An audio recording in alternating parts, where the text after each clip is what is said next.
Good morning, नमस्कार बच्चों। आज हम पढ़ते हैं टेबुलर प्रेजेंटेशन।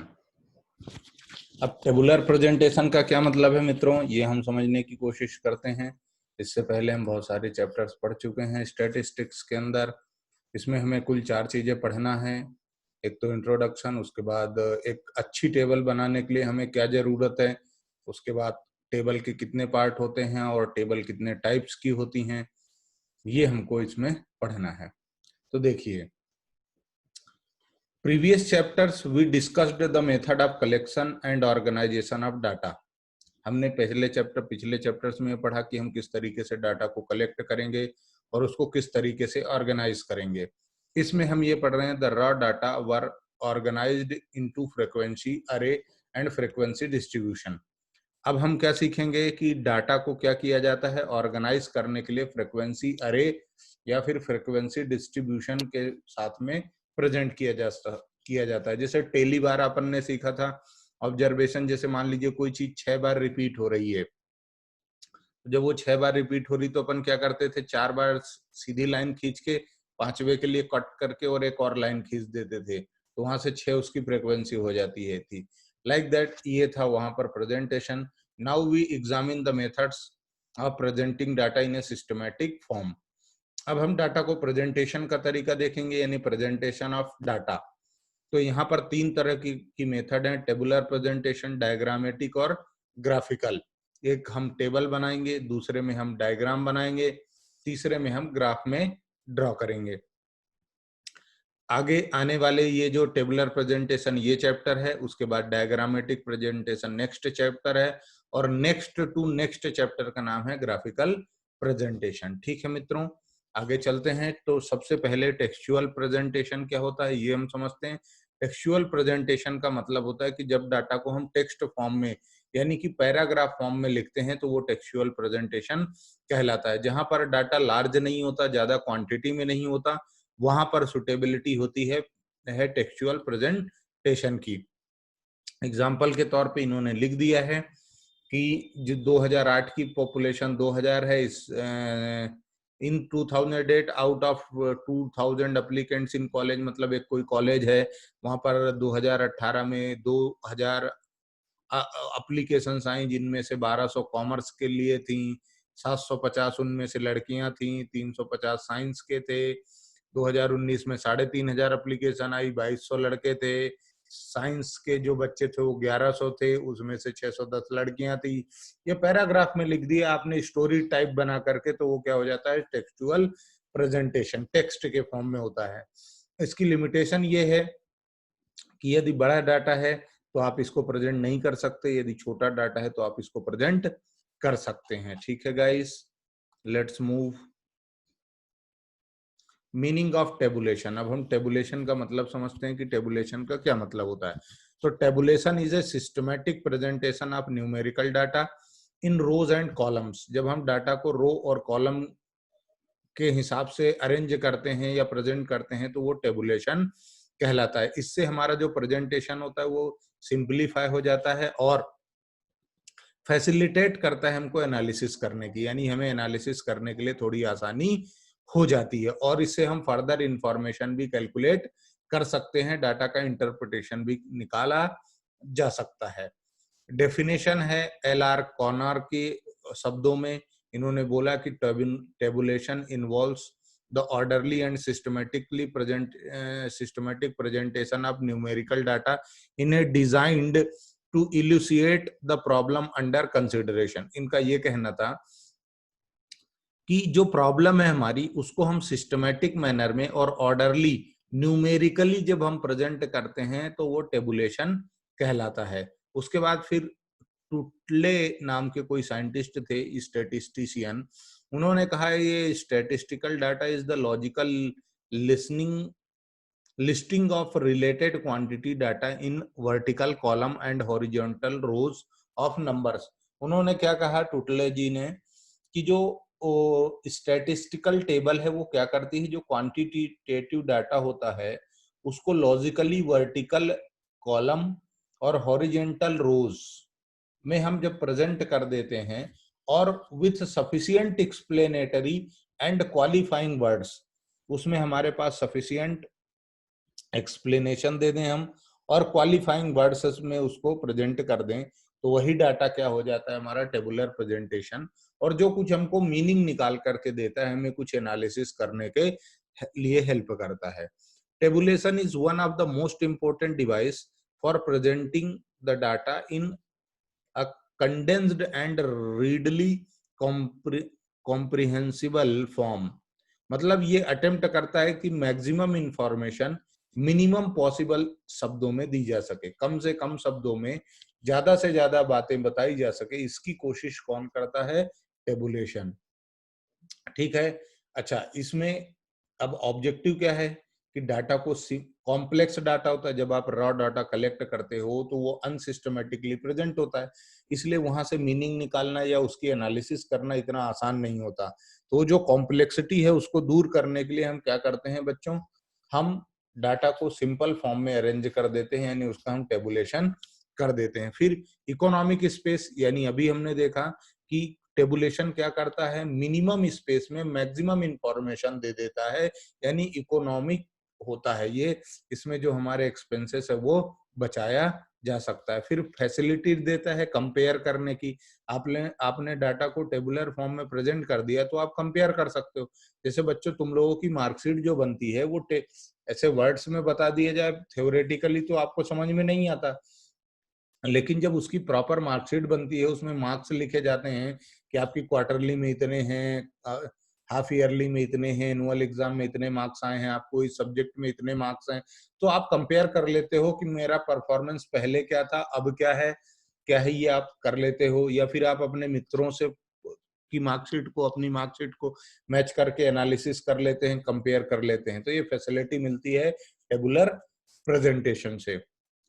उसके बाद स्टैटिस्टिकल एनालिसिस देता है, जिसे correlation, regression, index number, average, dispersion, बहुत सारी मेथड्स होती हैं, मीन मीडियन मोड जैसे आपने पढ़ा होगा 9th-10th में।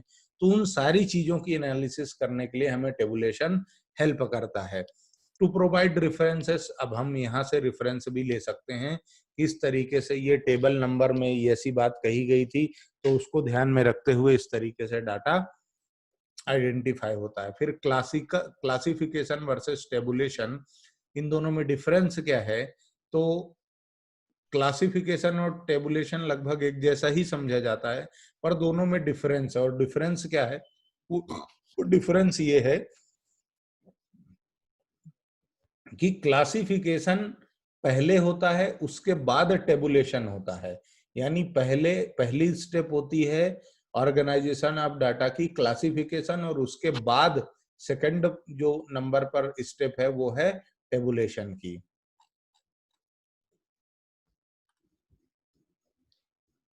फिर classification data is arranged into different classes according to similarities and dissimilarities।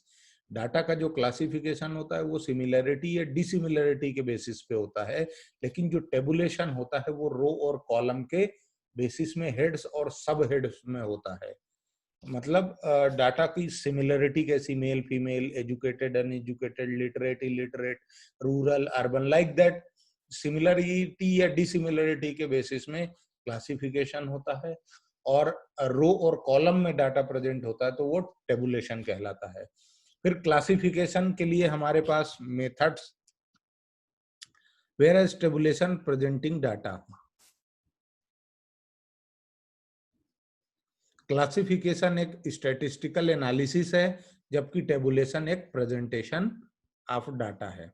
फिर काइंड्स ऑफ क्लासिफिकेशन क्या होता है? जियोग्राफिकल, क्रोनोलॉजिकल, क्वालिटेटिव और क्वांटिटेटिव होता है।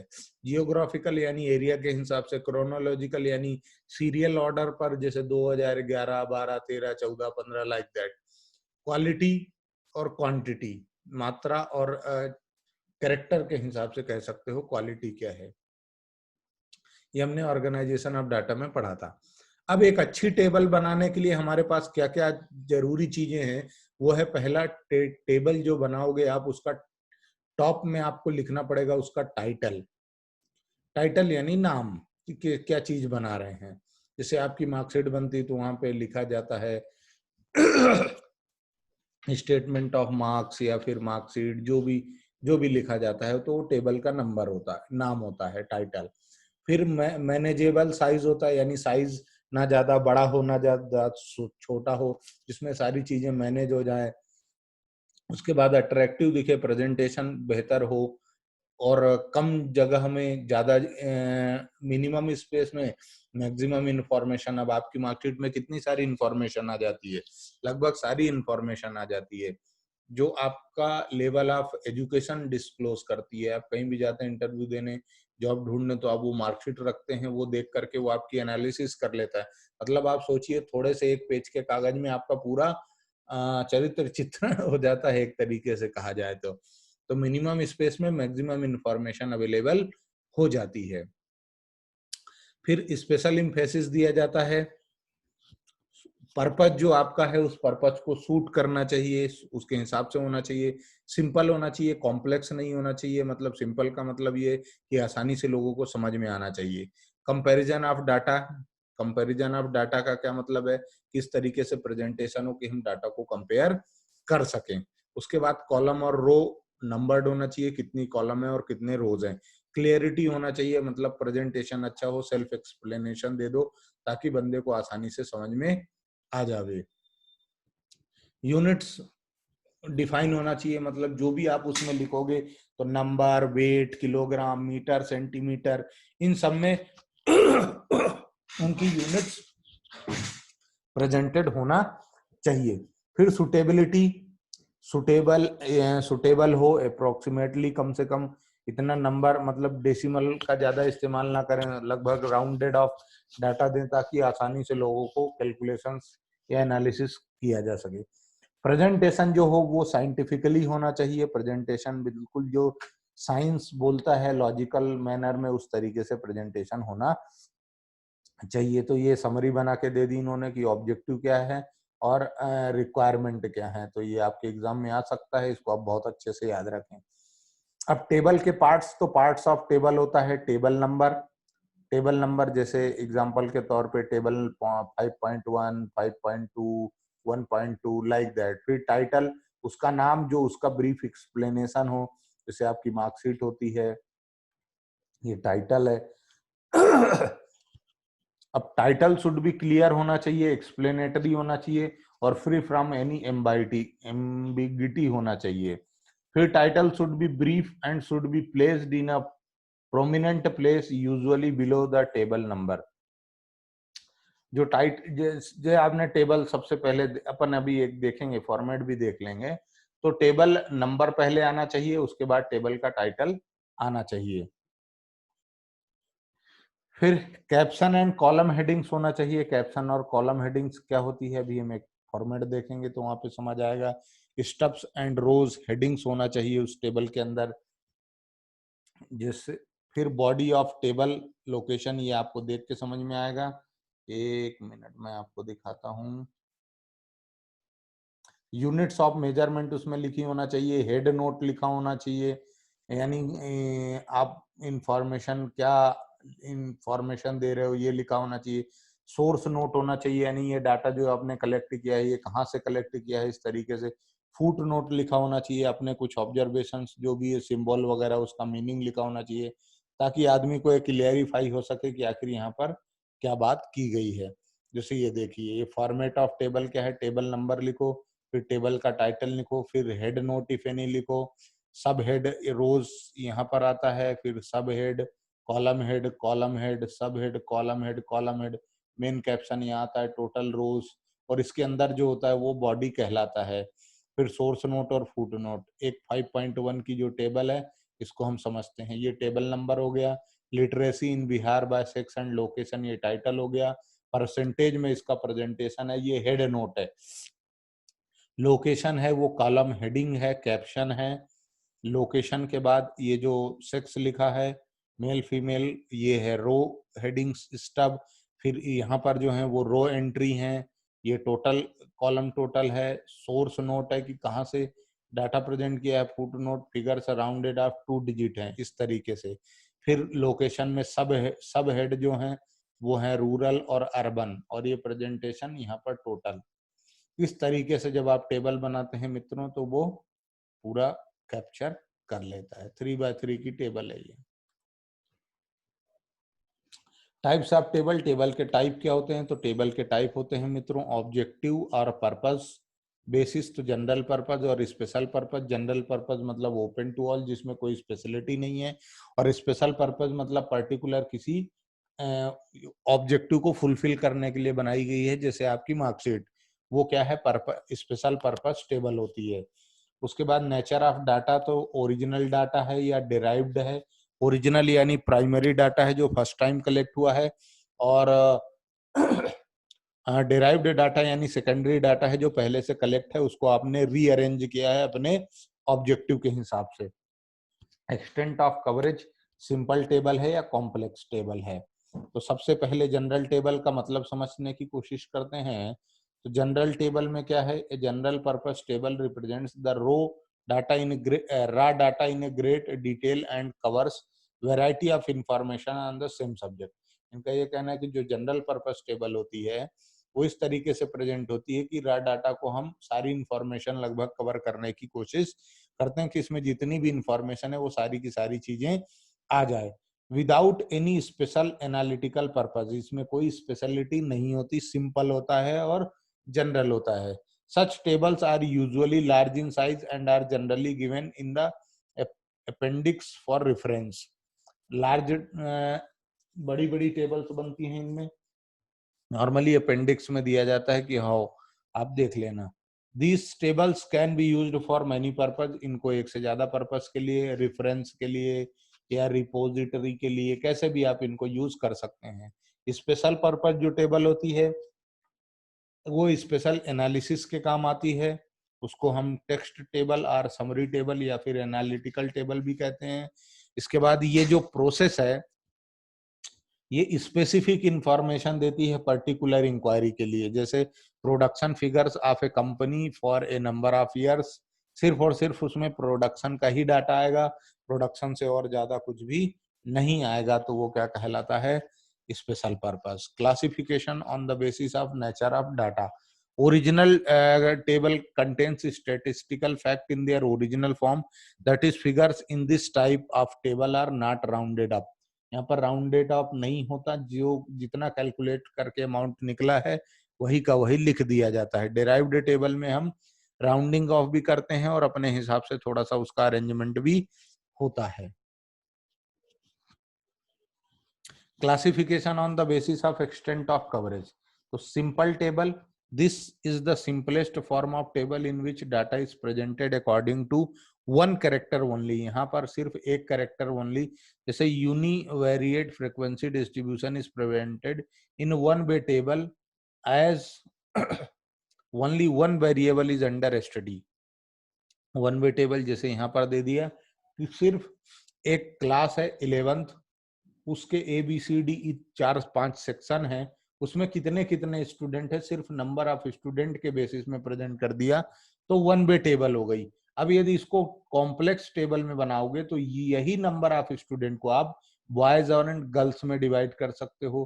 फिर फर्दर क्लासिफिकेशन आपका कैसे हो सकता है मित्रों, कि आप इसको बॉयज एंड गर्ल्स के साथ में स्ट्रीम बेसिस में क्लासिफिकेशन कर सकते हो, यानी साइंस स्ट्रीम में कितने स्टूडेंट हैं और उन स्टूडेंट में से बॉयज कितने हैं, गर्ल्स कितनी हैं, या फिर आप कॉमर्स स्ट्रीम में कितने हैं, आर्ट स्ट्रीम में कितने हैं, लाइक दैट आप क्लासिफिकेशन इसका बड़े आराम से कर सकते हैं। तो कॉम्प्लेक्स टेबल की तरफ बढ़ते हैं। तो ये देखिए यहाँ पर दो क्लासिफिकेशन हो गए, एक से ज्यादा कैरेक्टर हो गया, बॉय गर्ल और टोटल। उसके बाद हम 3 वे में जाएंगे, तो 3 वे में आप देखेंगे कि इसका क्लासिफिकेशन 3 तरीके से हो जाएगा। ये देखिए होस्टलर, डे कॉलर और total, boys girls, hosteller, day scholar और टोटल, होस्टलर, डेटल, टोटल, ये इस तरीके से। फिर ये क्लासिफिकेशन आ गया मैनीफोल्ड, मतलब बहुत सारे। प्रैक्टिकल्स ऑन टेबुलेशन, कुछ प्रैक्टिकल क्वेश्चंस देखने की कोशिश कर लेते हैं। तो 11th क्लास में 120 स्टूडेंट हैं, जिसमें से 70 लड़के हैं। इसका मतलब क्या हो गया कि 50 लड़कियां हैं, 120 में से 70 लड़के हटा दिए तो जो बचा वो गर्ल्स का नंबर आ गया। आउट ऑफ 70 बॉयज, 70 लड़कों में से 30 क्या हैं, साइंस के और 25 आर्ट के हैं। इसका मतलब जो 70 माइनस 30 और माइनस 25 जो बचेगा, जो आंसर आएगा 15, वो 15 क्या है मेरे बच्चों? उसका मतलब ये है कि कॉमर्स के कितने हो गए? 15। चलिए अब यहाँ हम समझ लेते हैं। तो ये देखो आपके क्वेश्चन सामने है और यहाँ पर ये टेबल बनी हुई है। टेबल नंबर लिखा है, उसका टाइटल लिखा है और उसका एक्सप्लेनेशन भी है। उसके बाद हेड, फिर ये सब हेड और ये रो हेड।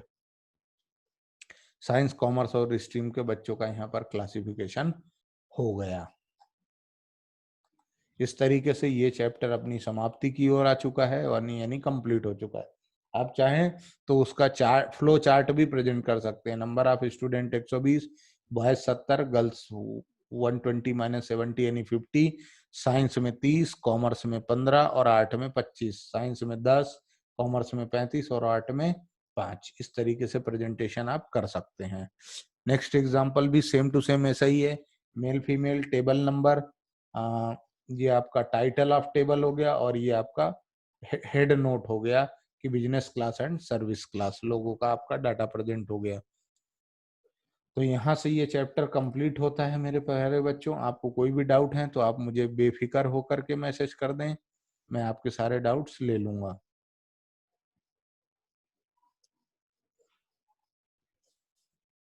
ठीक है, और देख लेते हैं इसमें।